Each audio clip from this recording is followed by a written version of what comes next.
So, it's been a while since I've done a Degree 1 commentary totally unrelated to drama, and it's also been a while since I made a My Hero Academia video, so I'll kill two birds with one stone. For context, My Hero Academia is a popular manga and anime series about a broccoli. This dude called Anime Odd Director made a video ranking the members of the League of Villains, which I feel is very inaccurate, so why don't we take a look? Finally, we're back with some My Hero Academia content, but this one could go two ways, either very controversial or to some extent agreeable. I've done this similar series with Demon Slayer, ranking the pillars and demon moons. However, now it's time to dive in on the fearsome League of Villains from the My Hero Academia franchise. Now this is just a disclaimer, as these rankings are done from my own perspective and opinion. That's not how that works. Just stating that it's your opinion doesn't necessarily mean that you are instantly shielded from criticism. Characters can be objectively stronger than others. I get that saying a certain ranking is subjective if you are ranking them by how you personally like them, but that's not the case when you're ranking them by power, which is an objective thing. Before we dive into ranking the infamous League of Villains, be sure to subscribe to the channel if you are new, and hit that notification bell to stay updated with my latest uploads. Also follow me on Twitter for any new updates concerning the channel. This is a huge pet peeve of mine. Newcomers haven't seen your video yet, so you're asking them to sub to someone who they haven't had time to form an opinion of. This video will contain spoilers from the manga. Also, another disclaimer, I won't be including Hero Killer Stain into the equation since he worked on his own accord and even went against the League of Villains ideology, so I guess you could say Stain is in a league of his own. Anyways, with characters like Darby, Mr. Compress, Toga, Twice and many more, how will they fare against each other? Well, let's jump into this video. Bit of a stupid complaint, but you don't specify who would count for the list. Do the Nomus count? Do the thugs that went to the USJ count? You get points for bringing up Stain, but you lose points for ignoring the background characters. You're such a fucking hoe. I love it. I'm a sick fuck. I like a quick fuck. At 13th place is a character who was easily forgotten about, and that was the middle schooler Mustard. Now, he was inspired to join the League of Villains after the famous speech from Hero Killer Stain. This caused an uprising of many new villains to be introduced, such as Darby and Toga, but the forgotten ones such as Mustard was easily defeated and arrested. Mustard was a part of the Vanguard action squad within the League, as he and a few others were on standby during the forest training arc. His quirk produced poisonous gas which would put victims to sleep, but he could also become a victim to his own quirk, because even he himself could fall asleep, thus why he wears a gas mask. But all in all, Mustard was defeated by Tetsu and Itsuka, which led him to getting arrested. He doesn't show anything special about himself at all, except from being the League of Villains pawn, and that is why I placed him at 13th. This entire ranking is kind of based on the fact of the character's importance rather than their actual power in the verse. All you mention is that Mustard is the League's pawn, but you fail to explain anything about what makes him stronger than Ujiko. All you would have to do is explain how he rather easily defeated Tetsu until Kendo helped out, and then explain why that isn't good enough against the other League members. Funnily enough, you could actually make a decent case for Spinner getting to this spot instead of Mustard, but we'll cross that bridge when we come to it. In 12th place is a highly underrated villain that should have been kept in my opinion, and that is Moonfish. His whole character and persona just oozed out evilness and kept that insane theme within the League of Villains, as his quirk was known as Blade Tooth, giving him the ability to expand his own teeth in various lengths. But his imminent defeat came against Tokoyami in the forest training arc. He was honestly a very interesting character with such a cool character design, but was thrown aside for character development. He doesn't have many notable fights, thus justifying his position. And what here explains why he would get this position instead of Mustard? For the record, I did not cut anything out in that part. In fact, there are various arguments that you can make to putting Moonfish a lot higher than you ended up doing. One of those, of course, being that he put Bakugo and Todoroki on the defensive, two of the most powerful students in UA. Even just proving that he's above Mustard isn't even that difficult either. Considering the overhaul kept him, the Hero Killer Stain, and Muscular all as top class pieces, yet didn't do the same for Moonfish. Obviously the show contradicts Stain, Muscular, and Moonfish all being on the same level, but the fact that he didn't mention Mustard is pretty telling. This will be brought up later, but you don't allocate the time in your segments properly. You wasted so much time on Moonfish's lack of substantial fights than reasons and feats as to his position.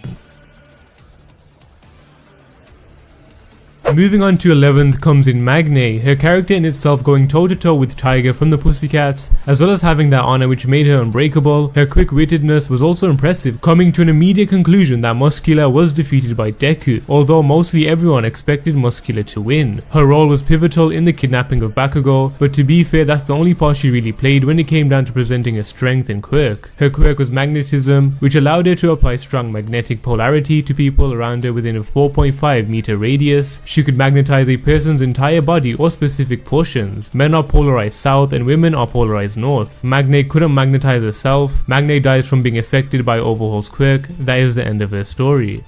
Though I'm glad you mentioned the fight with Tiger, you definitely should have elaborated more on what makes this feat powerful.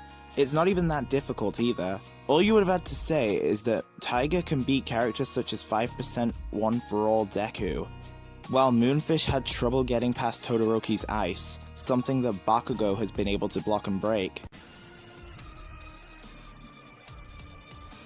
Well, we are now down to our top 10, and this is also where things will be getting interesting. So at 10th place is Muscular. Even though his appearance in the series was short-lived, he did give us one of the most memorable fights in the anime, developing Deku's character to a whole new level. A lot of us were even theorizing that Muscular could be related to Bakugo in a way, since he did say he was looking for him, only for Horikoshi to switch it all up on us, and Muscular being your typical villain. Muscular's appearance came during the forest training arc, attempting to attack Kota, only to be stopped by the one and only Deku. Muscular's quirk is probably why he fits solely in the top 10, being known as muscle augmentation, giving him immense strength and speed as well as durability. You could even get away with saying it's a raw weaker version of One For All in a way, but his battle against Deku was more than mesmerizing. But this alone sneaked Muscular to be stronger than the previous candidates, forcing Deku to use his 1,000,000% Delaware Smash, however being defeated by it and then arrested.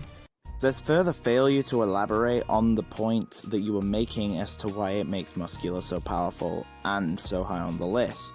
I mean, even if you did that, I'd still be complaining that it's too low of a position for someone like Muscular, considering that he was able to tank 100% One For All smashes, which was stated right after he took it to be as strong as All Might.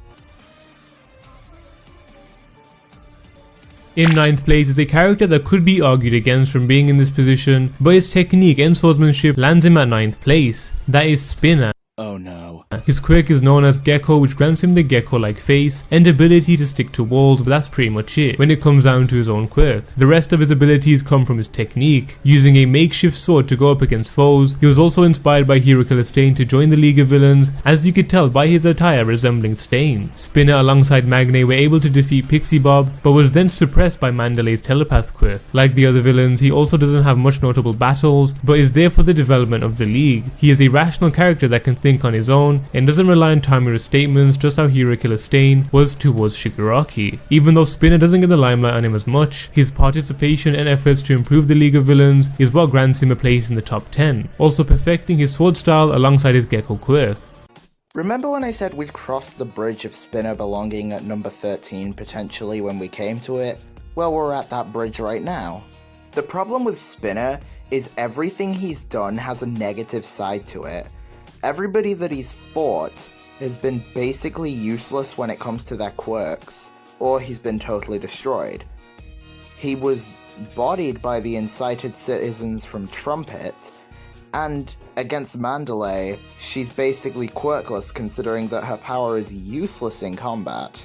Oh, point out the flaw in this bit? Well, you don't provide anything in this segment that doesn't apply to Magnay too, on a much grander scale. Even the stuff you bring up about sword mastery isn't too important.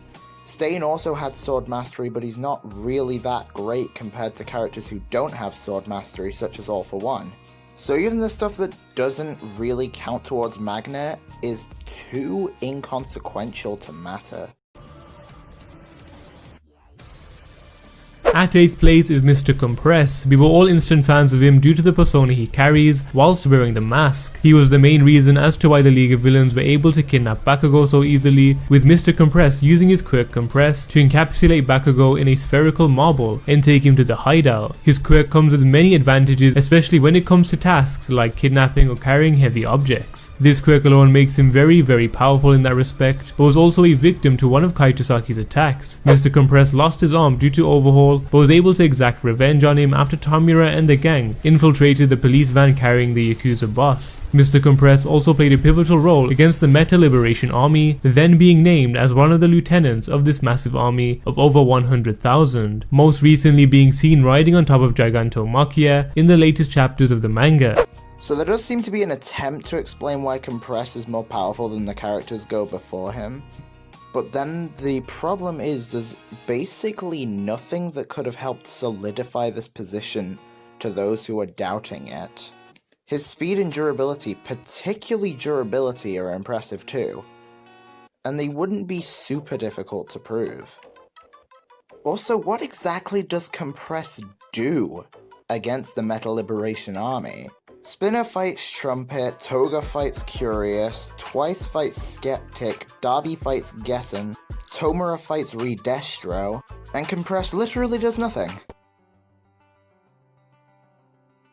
7th place is quite controversial, and I know most of you guys will disagree, but I personally believe that Toga is 7th amongst these characters. Although she did go through a recent awakening, we don't know the extent of her newfound abilities, and that's why for now she'll be 7th. Her first meeting with Tamura didn't go as planned, as Toga and Darby went to simultaneously attack Tamura, but was then intervened by Kurogiri. Her quirk grants her to transform into someone whose blood she was able to consume, exceptionally used as a disguise to infiltrate. But in the recent chapters, her quirk was turned into an evil like liquid substance with only the eyes being seen. Toga was a massive help towards the League defeating the Meta Liberation Army, and later discovered she was able to use Uraraka's quirk when transforming into her, practically making her a broken character. If her quirk goes on to vastly improve, she could even potentially duplicate herself as Deku and probably use One for All. But this in itself is why Toga is at 7th place on my list. Is it too late to bring up fight conditions? Based on the fact that you allow Toga to use the quirks of those who she has the blood of, I'm guessing that you're ranking this by current state, but the problem with that is that All For One is incarcerated, and he places very high on this list, mind you. Are they going in current state, or are they going how they would go if this was not a planned fight? Because the former is contradicted by All For One's placement, and the latter is contradicted by Twice and Toga's placements. You're such a fucking hoe. I love it. I'm a sick fuck. I like a quick fuck. Coming in at 5th place is Kurogiri, the right-hand man of Tamura Shigaraki and a loyal servant to the League of Villains. Even though Kurogiri isn't as physically strong as the other characters I mentioned, his quirk is the reason why Tamura and the League were able to survive during so many unexpected events. His warp gate is beyond powerful, but it's revealed that Kurogiri is indeed the end product of Dr. Ujiko's experiment, thus creating him out of Oboro Shirakumo's remains. Anywho, regardless, Kurogiri, with him saving Tamura countless times, he deservedly earns the place in the top 5. Okay, so none of this explains why Kurogiri is number 5. With such a statement, you're going to have to make an argument. There are certain things that exist, for example Kurogiri reacting to what we can only assume is 100% One For All Deku, or at least something powerful enough to break his own limbs, which based on the fact that he hasn't fully learnt to control One For All yet, we can assume that it's at least somewhat close to 100% One For All. But even then, that really doesn't justify his placement, as several other characters have that type of reaction speed. And more importantly, his losses are a bit pathetic. For example, he lost to Stain when he had Shigaragi's help.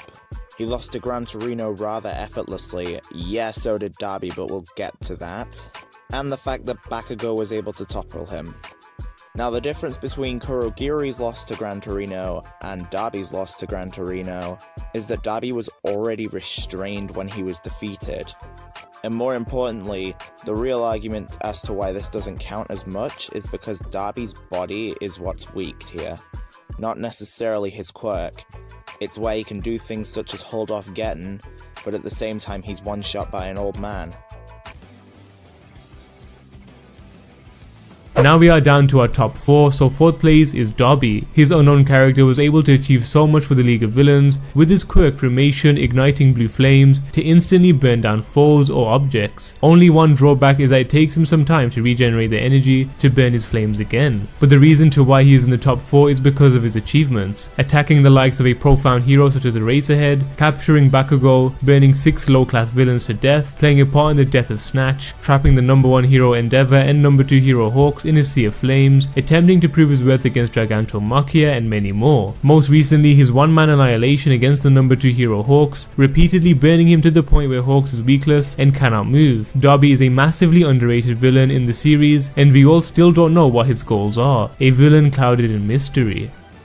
Many of the things that you've outlined here are out of context. Yeah, he trapped Endeavor and Hawks in a flame circle, but at the same time they were, in his words, on death's door. Yes, he was able to defeat Hawks rather easily, but Hawks also describes that he's at a severe disadvantage, and that it's his worst possible matchup. But what's truly hilarious is there's actually something that you can use in Heroes Rising to prove his position. That being that Endeavor and Darby were actually equal in terms of firepower when they fought. And there actually is direct reference to Heroes Rising in the manga, which does make it canon. We are now down to our top 3, and this place goes to the Titan Gigantomachia, being one of All For One's major assets and a big reason why All For One was capable of ruling over most of Japan during his time. There's not much to say about Gigantomachia other than that he fought with Tomura constantly and still didn't show much signs of obedience to the new leader of the League of Villains. In the recent chapters, he's practically unstoppable, throwing Mount Lady aside, and most of the heroes are incapable of stopping him. No one knows the true extent of Gigantomachia's power, but if we did compare him to someone, it'd be with All Might. That is how much strength he wields. And your reasoning for comparing him straight with All Might is... I mean, you did put him behind All For One, who lost to All Might, but okay. You're such a fucking hoe. I love it. I'm a sick fuck. I like a quick fuck. Final thoughts, and they go as follows. There's a few issues with your time allocation. You spend a lot of time on the character themselves, which you give yourself 30-second slots for. This often leads to you spending your time on the wrong thing and not really justifying any character's position. Most of the times you didn't make too much sense, as there's either a counter, it's either out of context, or it even could have been flat out wrong. I don't think that you're dishonest. No, I just think that you were wrong. Anyway, thanks for watching.